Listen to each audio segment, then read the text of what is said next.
So this all comes, you're talking about this potentially being tied to the government shutdown. Right now, neither chamber is in session here. As you know, it's very quiet here on Capitol Hill tonight.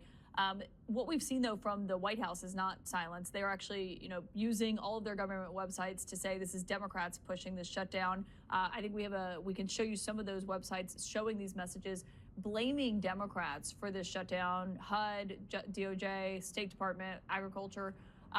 Do you think that they're being more effective in their messaging in terms of putting this blame on Democrats? I think they're being a lot more illegal in their messaging. The first thing that I wanted to know was, how can this not be a violation of the Hatch Act in some way, right?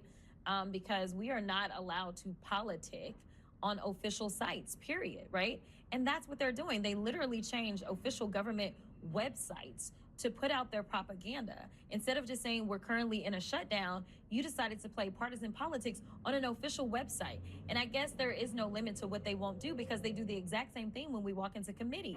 Instead of us having real committee hearings where we are actually able to get information that may somehow help the American people understand what's going on, instead, it's always a campaign rally that they're doing when we walk into committee, and it's more spewing of their propaganda.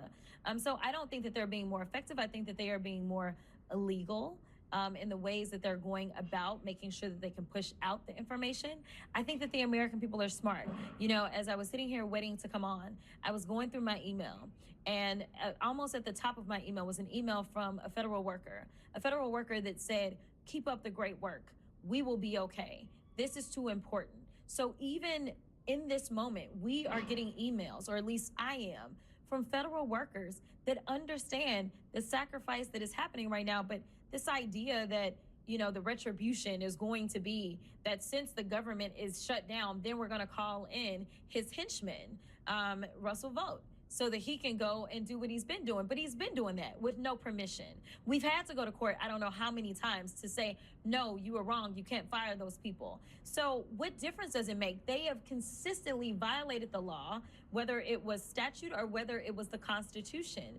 There is nothing different about this, in addition to the fact, when we're talking about violating law, how about impoundment? The very first thing that we talked about when we first got in is that there have been laws that have been signed into law.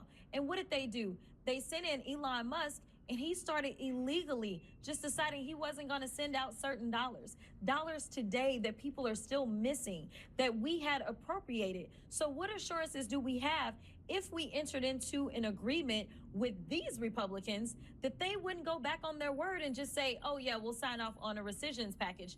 Everything that the Democrats fought for, such as health care assurances around the Affordable Care Act, yeah, we'll make sure that that holds. We don't have any assurances. We've seen that argument from other Democrats.